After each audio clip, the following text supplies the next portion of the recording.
Tu es en réunion. Ton patron vient de te faire un commentaire humiliant devant toute l'équipe. Ton cœur bat à 180. Tes mains tremblent sous la table. Et là, tu sens cette pulsion irrésistible de te justifier, de te défendre, de prouver que tu as raison. Alors tu ouvres la bouche. Et c'est exactement ce qu'il voulait. Parce que pendant que tu balbuties des excuses pathétiques, il te manipule. Avec des mots, avec des techniques psychologiques que tu ne vois même pas venir. Je pensais que tu étais plus professionnel que ça. Après tout ce que j'ai fait pour toi, si tu ne corriges pas ça maintenant, ça va être compliqué pour ta carrière. Et voilà. En 3 phrases, il vient de te culpabiliser, de créer une urgence artificielle et de te menacer subtilement. Tu es piégé. Pendant que toi, tu cherches désespérément quoi répondre, il y a quelqu'un d'autre dans cette même pièce qui reste silencieux, qui ne réagit pas, qui observe. Et tout le monde le regarde, pas toi, lui. Pourquoi? Parce qu'il connaît le jeu, il voit les patterns de manipulation.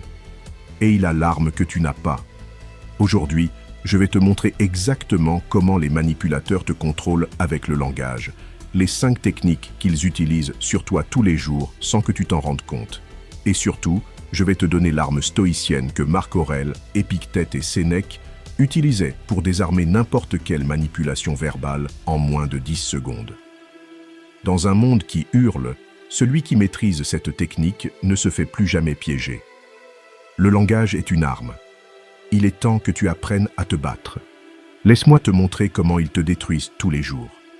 On t'a appris à être gentil, poli, compréhensif, à écouter les autres, à communiquer pour résoudre les conflits, à toujours répondre, toujours te justifier, toujours remplir le vide avec des mots. C'est exactement ce que les manipulateurs veulent que tu crois. Parce que pendant que toi, tu essaies d'être raisonnable, eux utilisent le langage comme une arme de guerre psychologique. Et tu perds à chaque fois. Regarde ce qui se passe dans tes conversations.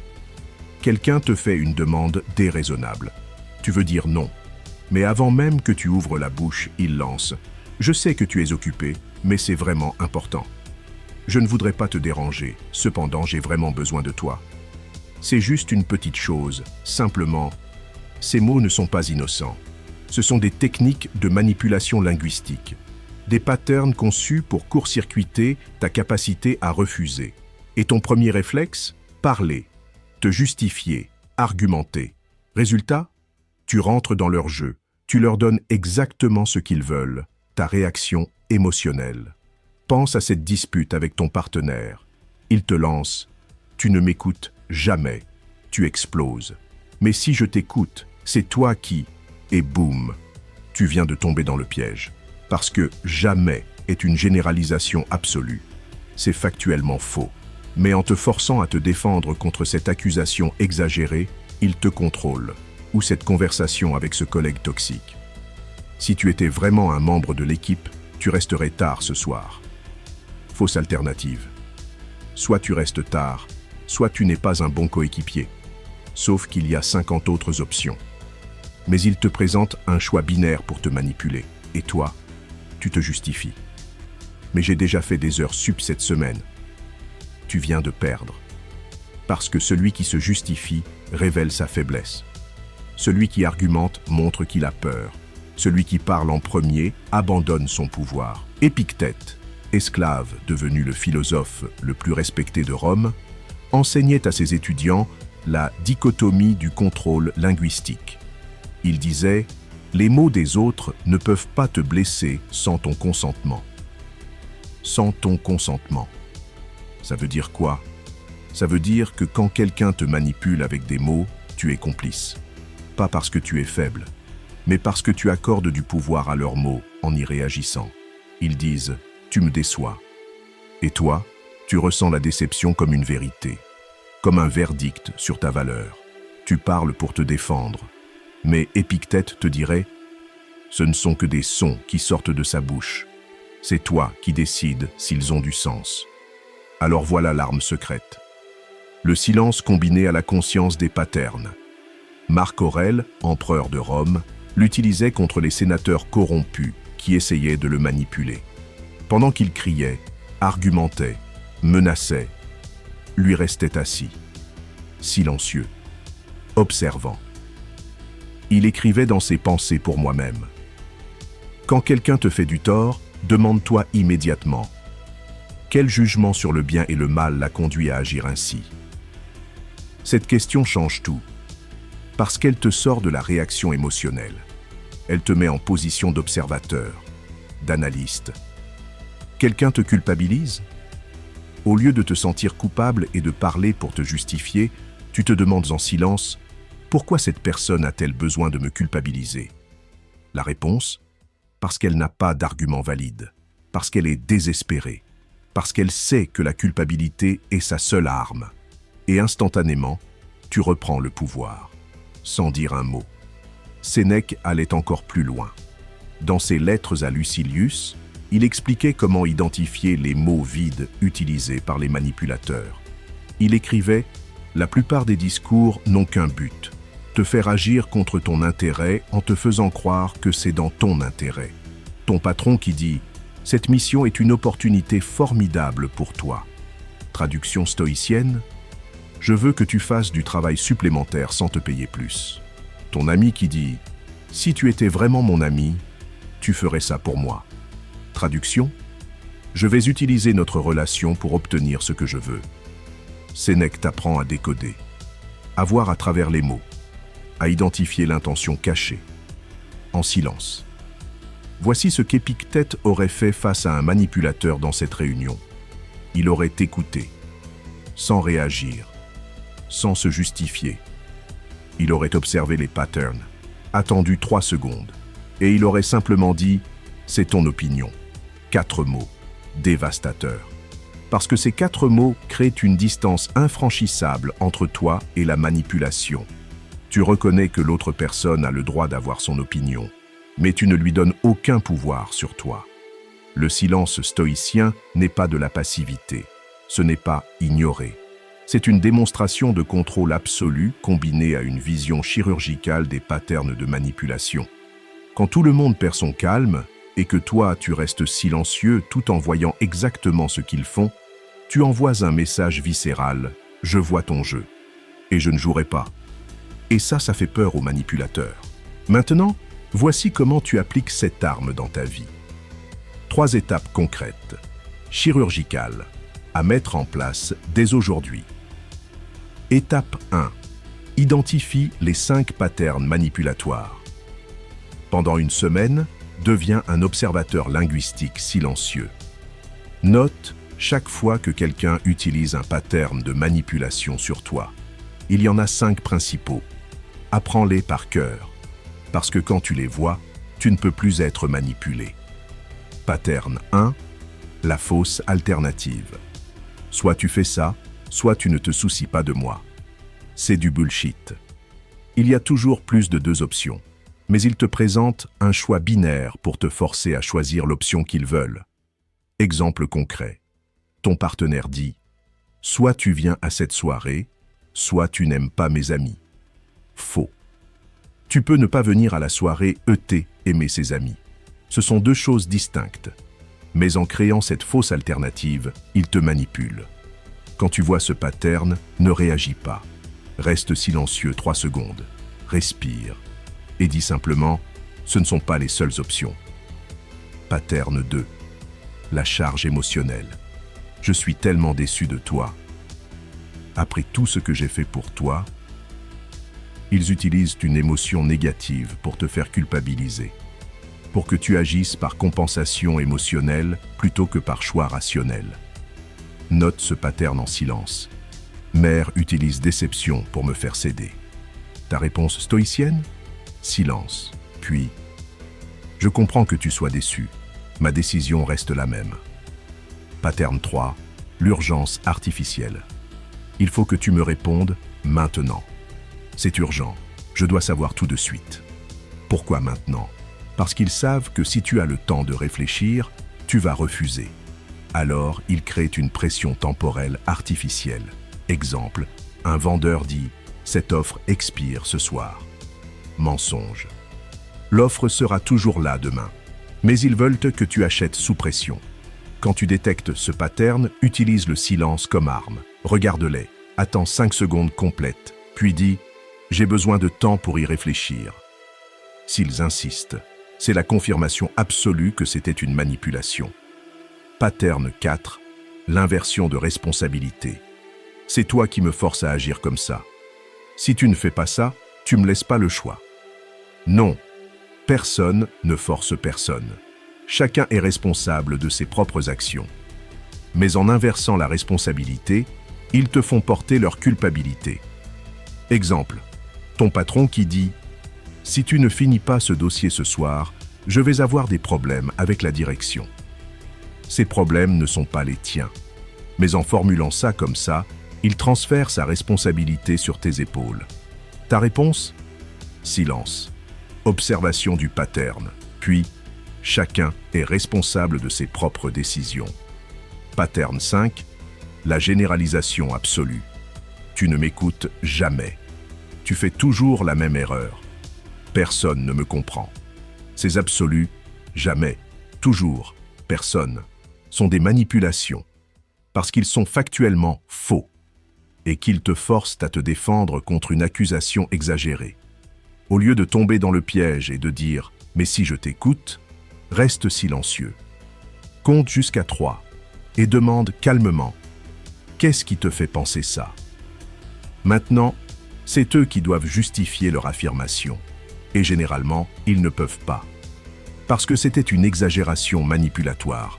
Pendant une semaine, note ces patterns dans un carnet. Sur ton téléphone, peu importe, tu vas être choqué de voir à quel point ils sont partout. Dans tes conversations professionnelles, familiales, amoureuses. Et une fois que tu les vois en silence, sans réagir, tu ne peux plus être manipulé par eux. Étape 2. Applique la règle des 3 secondes stoïciennes. Voici l'arme absolue. Avant de répondre à n'importe quelle provocation ou manipulation, attends 3 secondes. 3 secondes. Ça paraît ridicule. Ça paraît trop simple. Mais c'est là que tout se joue. Ces 3 secondes créent un espace entre le stimulus et ta réponse. C'est exactement ce qu'Épictète appelait la pause philosophique. Le moment où tu reprends le contrôle de ton esprit avant que tes émotions ne prennent le dessus. Pendant ces 3 secondes, tu fais 2 choses. Tu identifies le pattern manipulatoire. Tu te demandes, est-ce que répondre me donne du pouvoir ou me le retire? Concrètement, quelqu'un te lance une pique en réunion. Ah bon, c'est toi qui t'occupais de ce projet? Je pensais que c'était quelqu'un de plus expérimenté. Ton cerveau reptilien veut exploser. Mais toi, tu comptes mentalement. 1, 2, 3. Pendant ces 3 secondes, tu identifies attaque passive-agressive pour te déstabiliser. Tu te demandes, répondre me donne du pouvoir? Non.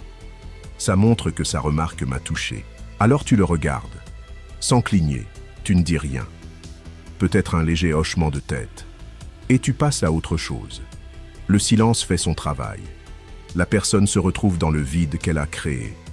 Autre exemple. Ton partenaire te reproche quelque chose pendant une dispute. Tu ne m'écoutes jamais. Premier réflexe. Mais si je t'écoute, c'est toi qui... Stop. 3 secondes. Pendant ce temps, tu identifies.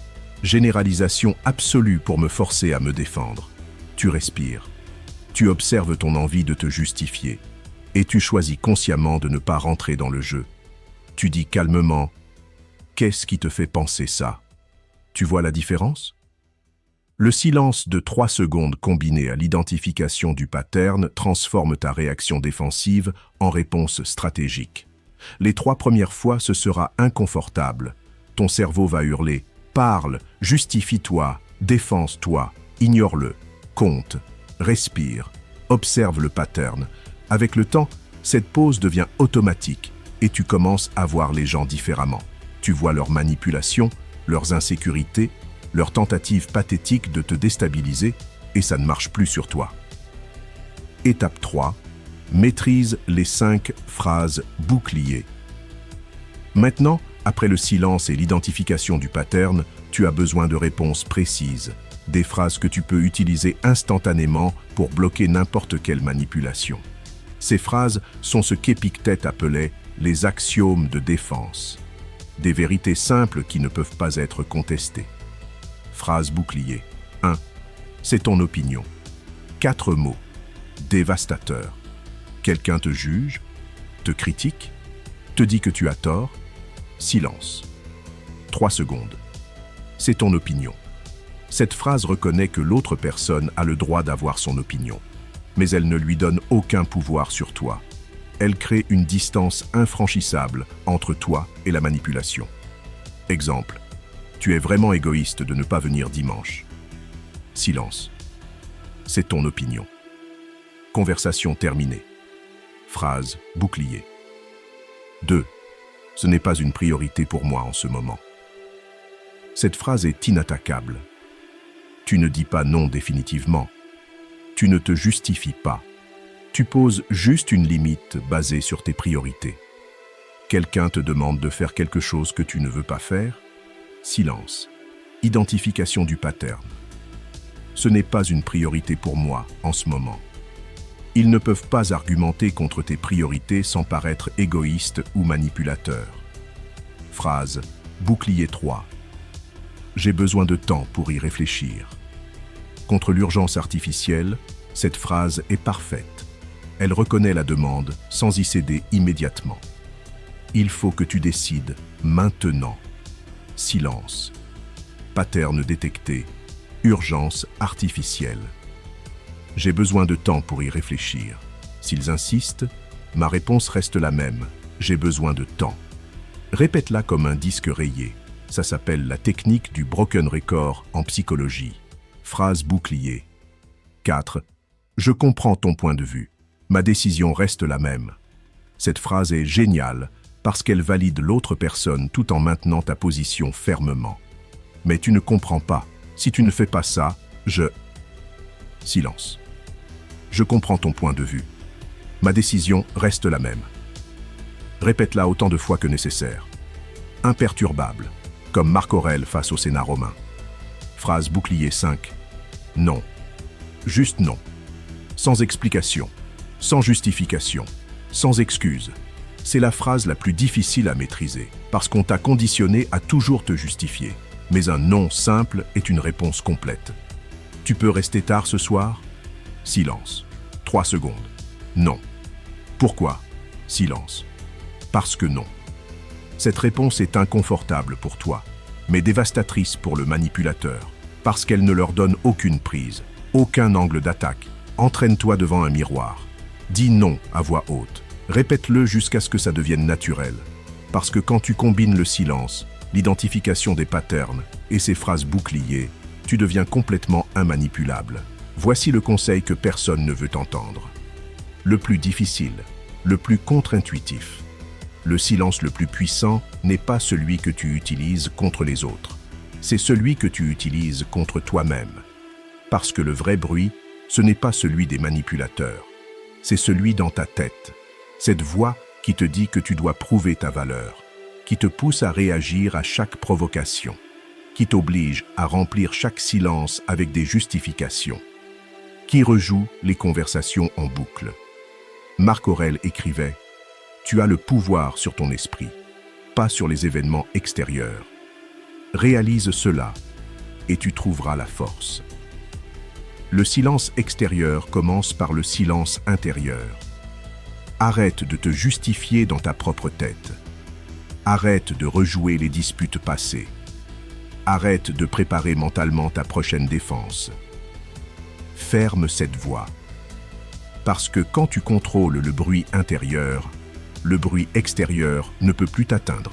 Les patterns de manipulation deviennent transparents. Les phrases boucliers deviennent naturelles. Le silence devient ton état par défaut.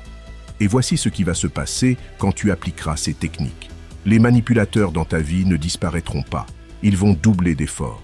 Parce que tu étais prévisible, contrôlable. Et maintenant, tu ne l'es plus. Ça les terrifie. Alors ils vont tester tes nouvelles limites. Intensifier la culpabilisation. Devenir agressif. Jouer la victime. Marc Aurèle l'avait prévu. Il écrivait « Quand tu décides de vivre selon la raison, attends-toi à ce que les irrationnels te combattent. C'est normal, c'est attendu. Et voici ce que tu dois comprendre. Leur réaction agressive est la preuve absolue que tu as gagné. Parce qu'un manipulateur ne s'énerve que quand ses tactiques ne fonctionnent plus. S'il crie, c'est parce que ton silence les déstabilise. S'il boude, c'est parce que tes phrases boucliers les bloquent. S'ils te traitent d'égoïste, c'est parce qu'ils n'ont plus d'arguments. Voici ta mission pour cette semaine. Choisis une personne dans ta vie qui te manipule régulièrement. Une seule. Identifie son pattern principal. Culpabilisation, urgence artificielle, fausse alternative. La prochaine fois qu'elle l'utilise, applique la séquence complète. Silence, 3 secondes. Identification mentale du pattern, phrase bouclier appropriée. Retour au silence et regarde ce qui se passe. Soit cette personne respectera tes nouvelles limites et votre relation s'améliorera. Soit elle refusera de changer et tu sauras exactement qui elle est vraiment. Dans les deux cas, tu gagnes, parce que tu n'es plus manipulable. Les mots ne sont que des sons, ce sont tes réactions qui leur donnent du pouvoir. Aujourd'hui, tu arrêtes de leur donner ce pouvoir. Dans un monde qui hurle, celui qui voit les patterns et reste silencieux ne fait pas que survivre, il domine. Abonne-toi si tu veux reprendre le contrôle de tes conversations. Et écris en commentaire le pattern de manipulation que tu vois le plus souvent dans ta vie. Manipulateur identifié, pattern détecté, appliquer la séquence. Copier, exécution en cours.